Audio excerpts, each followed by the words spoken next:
Hi everyone, welcome to this week's Stencil Saturday video. This week I am back to my obvious favorite stencil, which is the cross square stencil. And I've been thinking a lot about kind of doing some block designs that aren't so, I guess, intense. I think more often than not, really, when I quilt for customers, they don't generally want a ton of quilting. You just need maybe a simpler block design, but you want it to look neat, right? So I'm gonna try to do some more like that. So for this one, I went ahead and marked the cross square stencil, and we're gonna treat these 9 little cross squares as a block.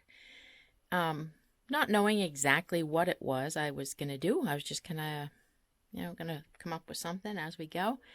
But after I looked at this again, for some reason, what's really standing out to me is this little section right here. And then we have one on the side, the top, and the other side. So I'm going to go ahead and divide that up first. So to do that, at first I was thinking I need to go like up here, down, and then like this. I'm just going to stitch the X first because clearly that would be the easiest way to divide it up. So I'm just going to start right here and stitch diagonally through this entire block. So I'm just going to simply stitch from corner to corner.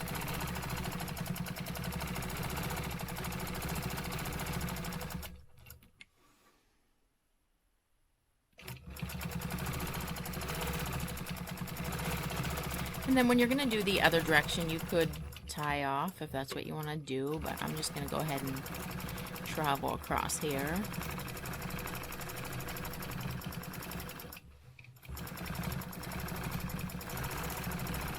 And now we're going to do that same thing again. We're going to stitch from this top left corner down to the bottom right corner.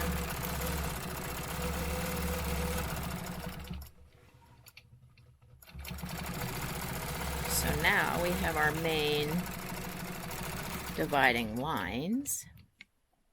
And now I'm going to go back and I'm going to actually stitch this line on each. Well, I'm just going to do one at a time, but I'm going to stitch this line next.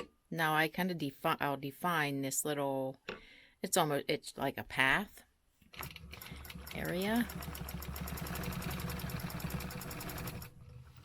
So I'm just going to stitch that in, and then back down here. Okay, so now you can clearly see this area that I've kind of blocked out, and I'll do that on the other 3 triangles as well, but we're here, so we're going to go ahead and deal with finishing this portion. So what I'm going to do to actually make this stand out a little bit more is I'm going to go in here and I'm going to do a 1/4 inch echo on each side. So I'm just going to line my ruler up on that line and then echo this side. I'm going to come over here and do the same. So I'm just going to line up right on that line.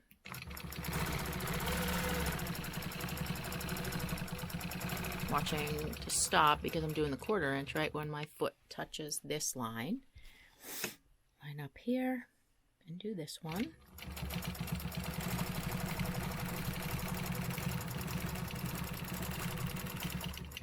So now you can see that we have this really nicely defined little triangle path. At this point, you can put whatever you want in here. I mean, depending on the quilt, obviously, you may want to keep it as simple as, and maybe that's what I should do. My first inclination would be to add some kind of swirls in here. Or we could even put some little feathers in there. That might be kind of neat because the feathers is are very fast, I think. So maybe I will just do kind of a little random line here. And then we'll just stitch along that and add these little feathers. And I'm not going to stitch the actual spine. Of course, if you want to, you can. I prefer to kind of let the feathers form their own little spine as I go, so I don't have to do an extra step. And of course, you can do any kind of feathers that you like as well.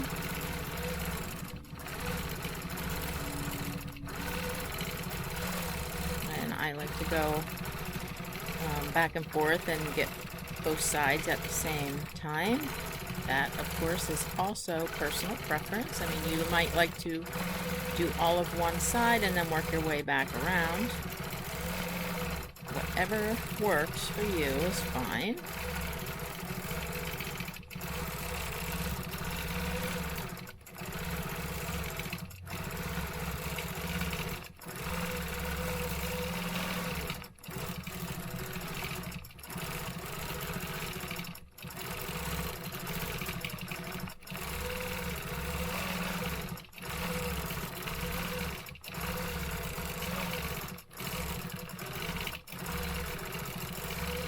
So now when I come out, I'm just going to travel as if I were going to do another feather. So over here, of course, we need to first echo that shape again. So I'm going to go ahead and use my ruler, line it up, see it, to define that space first.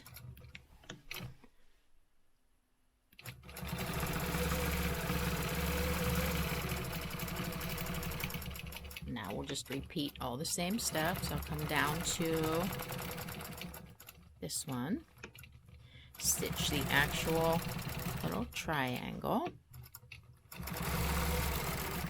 and then I'm going to echo that. Once I get lined up here, good grief. Down this side.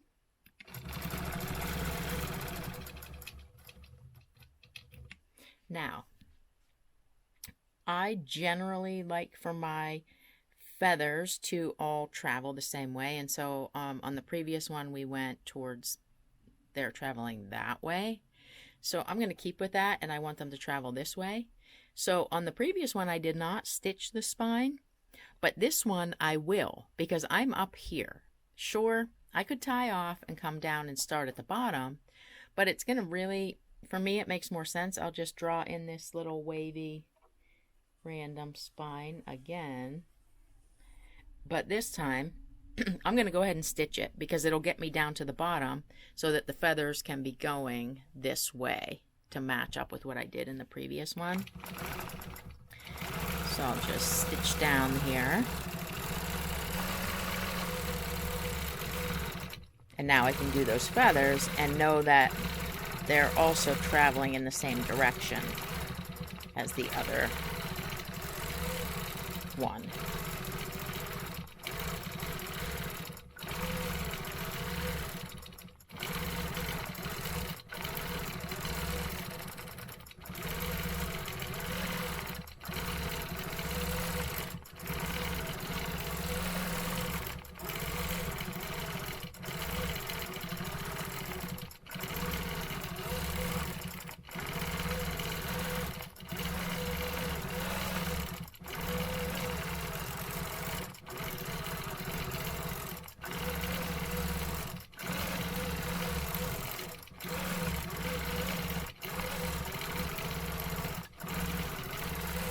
And like I said, you could be putting anything in this little space. It really is just going to depend on how much quilting you want.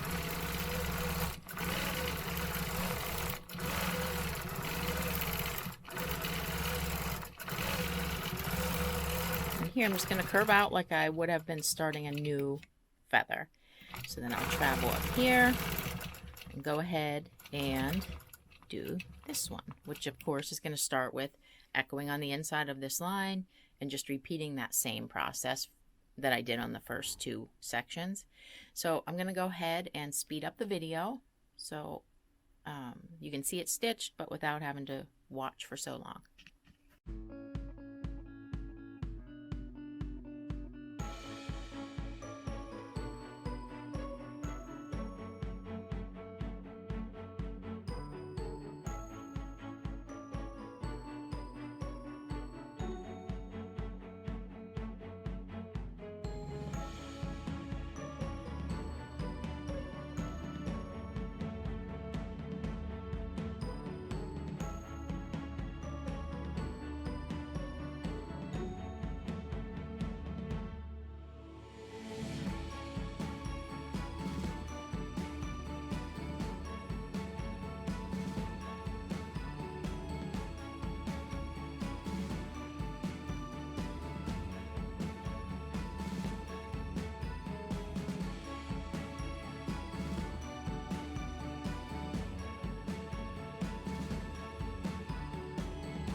Okay, so now that the little feathers are done, we can have a look at this.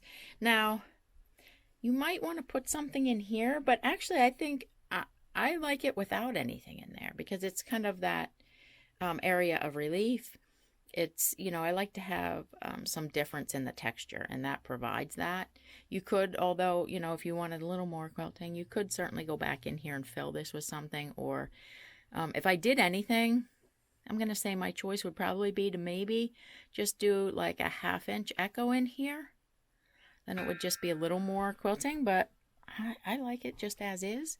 So I got most of those markings off, and let me turn this light off and see if we can see this a little better.